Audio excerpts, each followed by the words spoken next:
What's going on, everybody? King of Dragons 5000 here, coming at you with another figure review. Today we'll be having a look at the Figma Fire Emblem Fates Corrin female version. And so here we have Corrin posing out of the packaging. Before we take a look at the figure, let's actually run through her accessories really fast. Corrin does come with two different faceplates. She does come with a smiling expression. Corrin also does come with a yelling expression.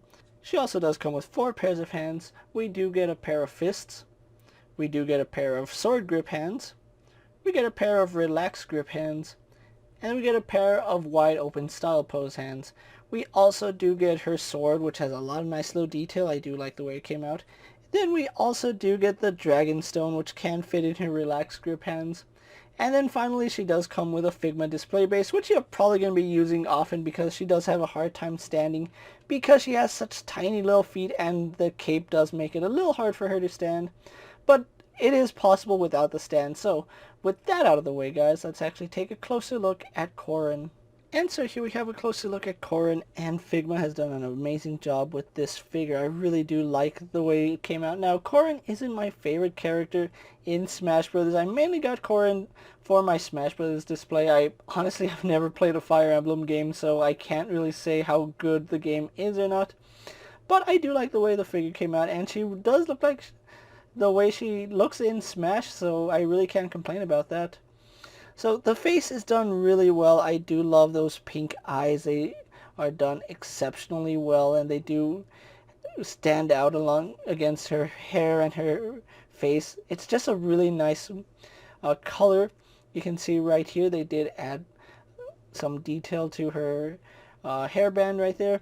And what I like about her is that the hairband actually hides the seam in which her hair comes out, so you can switch up the faces, so that's a really nice job.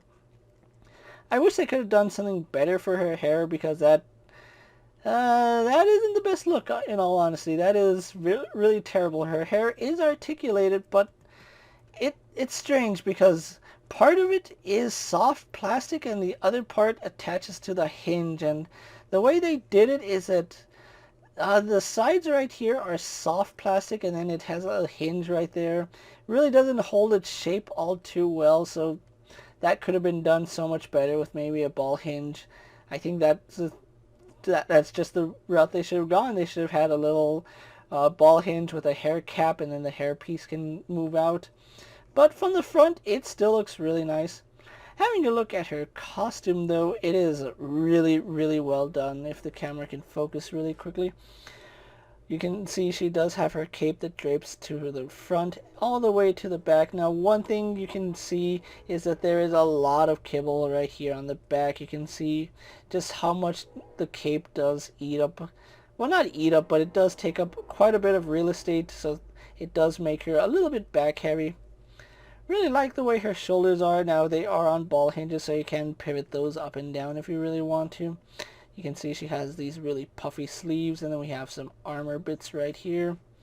Just loving the layered armor on her torso here. Let's actually take a look at her torso before going on to her arms. You can hinge the cape out of the way just so it doesn't get in the way, but it's not the best. You can see just how much detail went into her costume. You can see even the spine right here. It looks really nice. I do like the way that came out.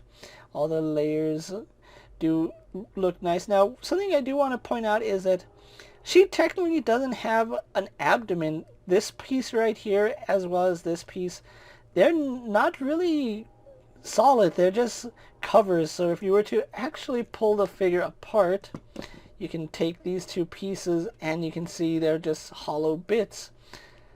I probably would have liked to see that as their own separate pieces that aren't just covers, because that would have helped with her posing just a little bit. As it stands, she's a little bit back heavy because of the cape, so you will have to be fighting that. But other than that, I think they still did a good job with Corrin here. Taking a look at her arms, you can see just how much detail is in it. You can see the armor as well as the panel lining all the way down to her hand wraps, which do look good. So I do like that, and her arms are symmetrical, so one side looks just like the other. Having a look at her skirt piece, you can see they did a good job with that. Just the tan that comes down does look nice going all the way around. And I do like the fact that it just drapes on one side. You can see her frills right here on the inside of her thigh. Now, I have noticed that the way they designed her legs, it's kind of strange because they keep the sculpt all the way through, so I do like that, but that does mean that they built the hinge a little bit lower into the leg so we don't get full movement in that. But I do have to give credit where credit is due. They did a fantastic job painting the armor and the frills right there, so that looks good. You can see her knee pads done well. More of her armor is painted very well, going all the way to her bare feet, where you can see she does have the straps going underneath the feet. So you can see exactly how small her footprint is. That's not a really big footprint, so having this huge plastic cape with these tiny feet does make it a little hard for her to stand, but it is possible if you have the cape posed just right and her center is done right.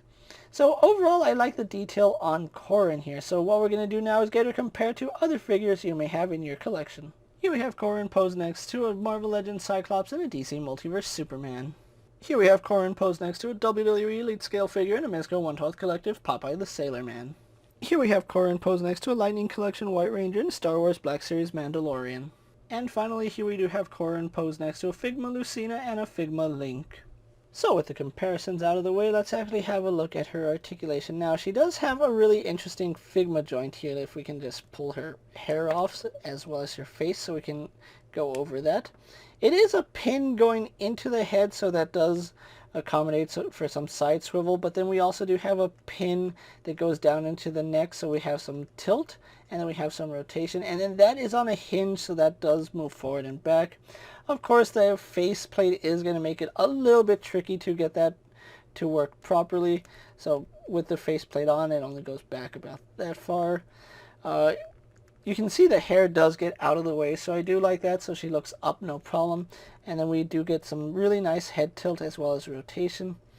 Her arms, like I did say, they are on ball joints, and you can see you can pivot them up or down. Now, she does have this interesting feature where you can pull her arms out, but you can't pull them out at the same time. You have to kind of push one in and then pull the other one out because they seem to affect each other. You can see I can push that arm in.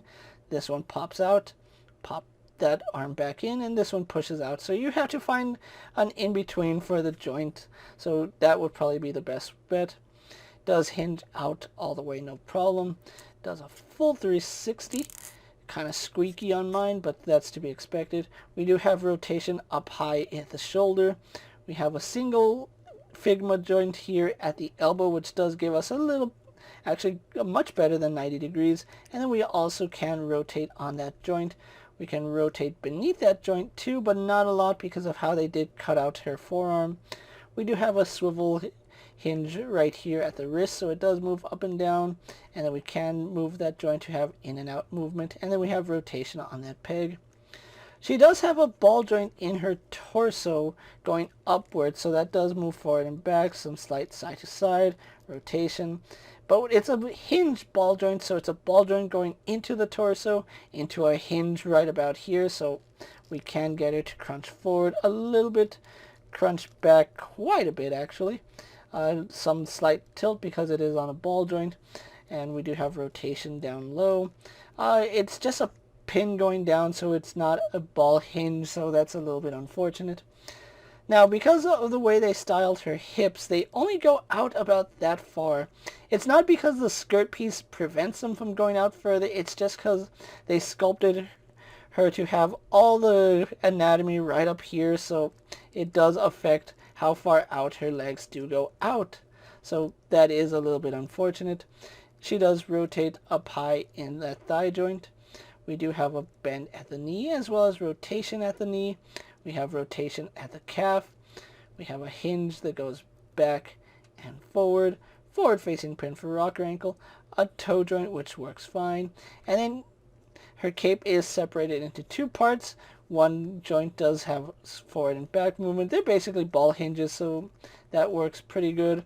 Pretty heavy, but you can style them so that it makes it easier to stand Corrin. So other than that, I still think she's a nice figure, and look, she's standing on her own. I do worry about the longevity of her ankle hinges with her being such a top-heavy character, but we'll see how that goes as time goes on. So with that out of the way, guys, let's actually get her posed for my final thoughts. And so here we have Corrin posed for my final thoughts, and overall I really do like the way Corrin came out. Now, as I stated, I didn't really pick this up because I'm a Fire Emblem fan. I pretty much picked Corrin up to go into my Smash Brothers display, which I'm not having any regrets on. I like the way the figure came out, despite the fact it has a couple of flaws. Every figure is going to have flaws, so you're going to have to pick and choose what you can tolerate and what you can't. I think she does come with a decent array of accessories, although I do kind of wish that she did come with a chainsaw blade as well as her dragon helm. I think that would have been a much cooler piece to get if they did include it. I forgot what the exclusive for the Good Smiling Corrin was, so I believe it was a sword, but I don't quite remember. But overall, I still like the way this figure came out. If you are looking for Corrin, at the time I'm making this video, she still is available on Big Bad Toy Store for about $80. Seeing as she doesn't come with the widest array of accessories, I do feel like $80 is kind of a stretch, but I think there's enough here to warrant the pickup. She does have a really nice presence on your shelf. If you're a Fire Emblem fan or a Smash Brothers fan, you're going to want to have Corrin in your collection because she's a really nice piece. With that being said, guys, I'm KingofDragons 5000. Don't forget to like this video, leave a comment, subscribe to my channel. Go ahead and check out all my other action figure reviews as well as all my other Figma and Nintendo videos. Hopefully you find them informative. As always, if there's a figure you would like to see me review, let me know down in the comments, and if it's in my collection, I'll definitely have a look at it.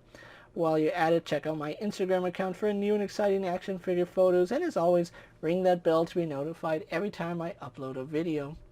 Until next time, guys, I'll see you later. Take care, everyone.